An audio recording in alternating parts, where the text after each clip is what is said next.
All right, welcome back to More Up North. Of course, my panel, Eric Croft is here, and we were just talking on the break, and you were saying something about, let me see if I can exactly remember this. Oh, just make it up. Yeah. Well, just say what you were saying about how we're on this sort of crazy trajectory right now. Well, yeah, but I was going to make the opposite point, because look at here we are. There are things that are getting better.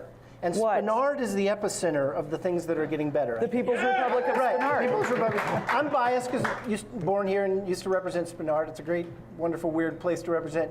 But you have, for the first time in Anchorage, a place to go get pizza and watch a movie, and that's in Spenard. Beartooth.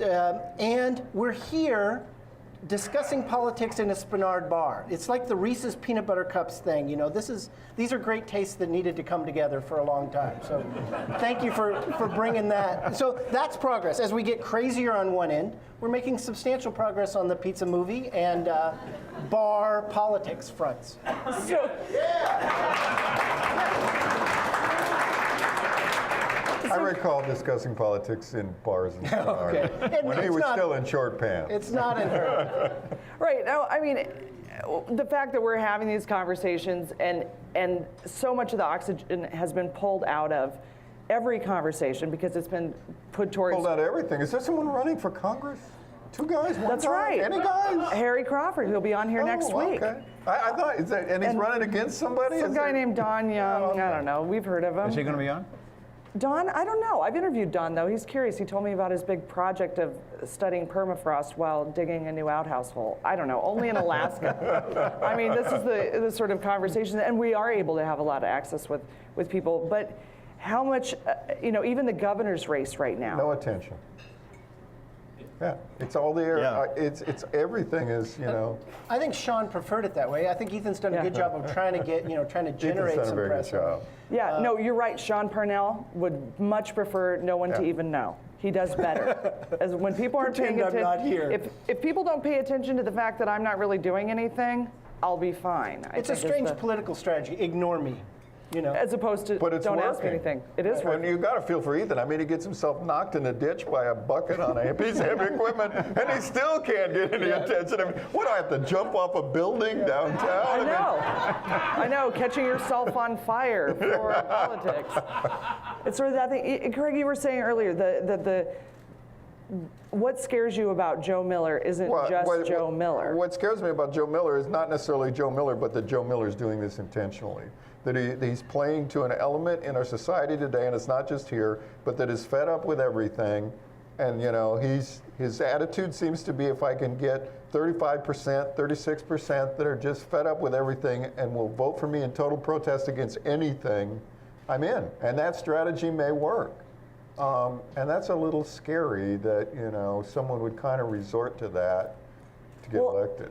But Sarah Palin did that. I mean, she was Not a when race she got baiter. elected here. She was a uniter. You're right. When she was elected here, she was a wasn't. big uniter, and deserves a lot of credit for it. It was afterwards that she went to wherever Sarah is now. Right, and when she was race baiting on the campaign trail, everything. He's not like us, terrorist, and here's Joe Miller being like, we need to build the wall. If East Germany can do it, we can do it. Like, really?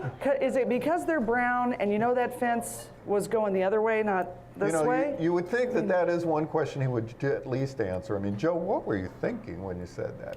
I mean, he's not stupid. He couldn't have been believing we'd build a wall to keep everybody in. I know, but he had to be thinking something out. I mean, he said it in public in July, and then he said it again, and I'm just like, what really? What is new is sort of the lack of shame. It's not new for politicians to make a mistake, but to not acknowledge them or not sort of recognize it as such. I mean, a couple of times when Sarah was talking about the healthcare bill, and you can be for it or against it, but she just said some things that weren't true, and when it was pointed out, it wasn't as though you said, or that her response would be, I'm sorry, I really hate this bill, but I sort of went too far on that. That's right, but here's my point. It's almost as though that isn't needed anymore. You don't have to backtrack from a misstatement of fact. You just carry on. Well, I would. Go ahead, but that tactic. He's older than us. That tactic's been tried before too, and it was by the guys in brown shirts, and it was called the big lie theory, and it was don't retract anything, just keep repeating it over and over until people start to believe you. So maybe we should ask again, what are you reading? And is it in German? I wouldn't attribute his what he's doing to careful strategy. I think it's inexperience and not listening to people who know better.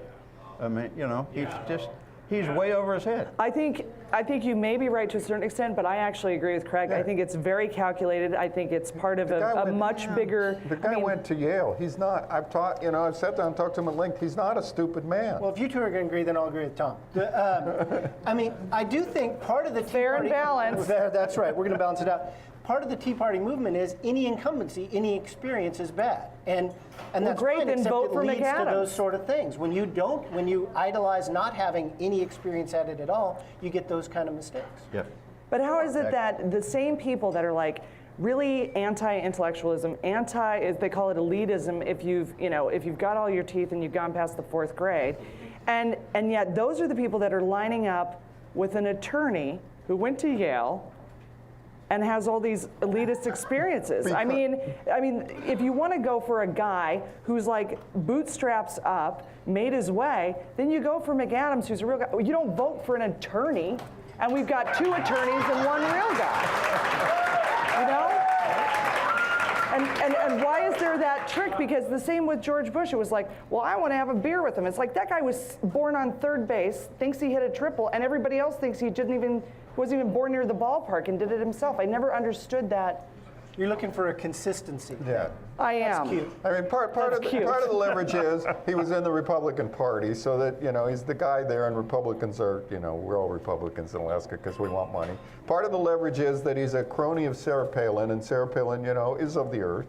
I mean, she is one of us. She is an Alaskan.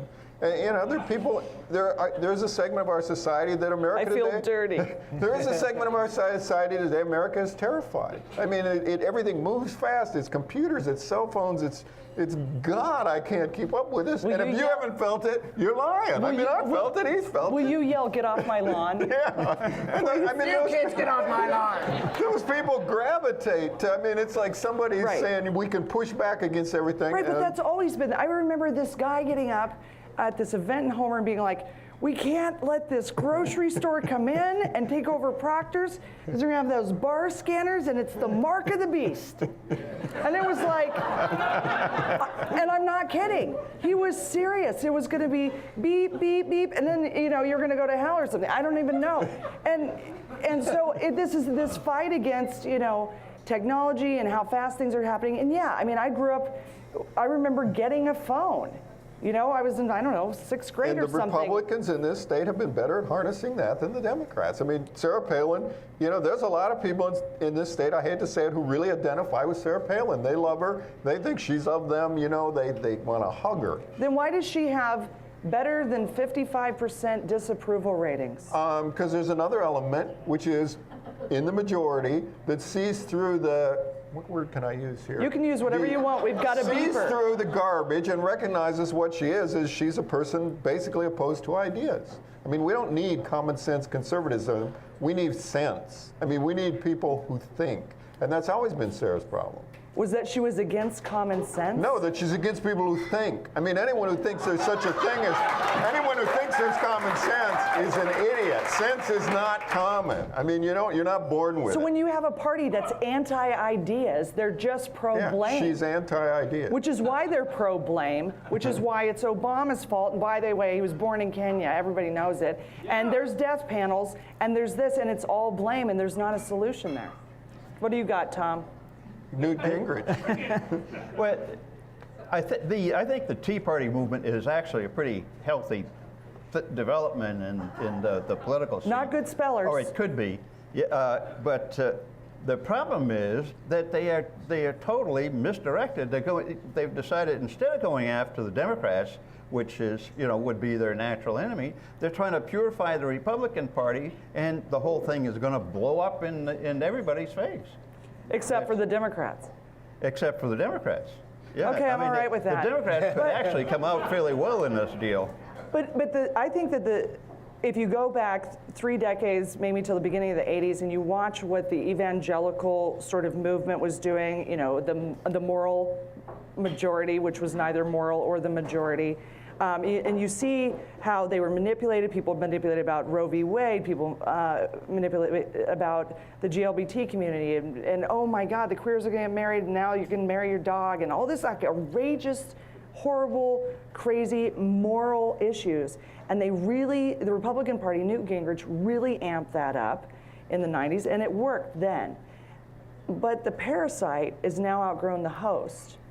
And it's sort of this Pac-Man thing. And it's hard for me to like really get that tore up about watching the Republican Party that really helped create this movement to get elected. But at the same time, what's left after the parasite takes after this host isn't going to be anything less than a civil war, I don't think. Well, I don't think the Republican Party was all that enthusiastic about what was happening. I mean, they liked the idea of the electorate sort of moving to the right, but then when they sort of go flying off the edge and you know, sort of turning on their own, destroying the Republican Party, well, they're going, well, maybe we should have skip the dance somehow. I mean, in a big picture, it's kind of what happens in America. I mean, the Republicans had a big tent with some mixed messages and some mixed people in there. A bunch of them libertarians. They're at odds with the, you know, anti-abortion people. They had a big tent. They held it together for a little while. Obama got elected by building a big tent. I mean, he widened the Democratic tent. He brought in a bunch of people who weren't in there before. It blew up too. I mean, it's hard to hold those things together. It is, and I don't think that Reagan would be allowed in the Republican tent now for a lot of his views, considering who's been taken over. And I'm not sure JFK would be allowed in the Democratic. And exactly, and frankly, every time we start talking about big tents, it's time to go to Viagra commercial. No, I'm kidding. We have a different one for people to watch. We'll be back in just a couple minutes with more up north.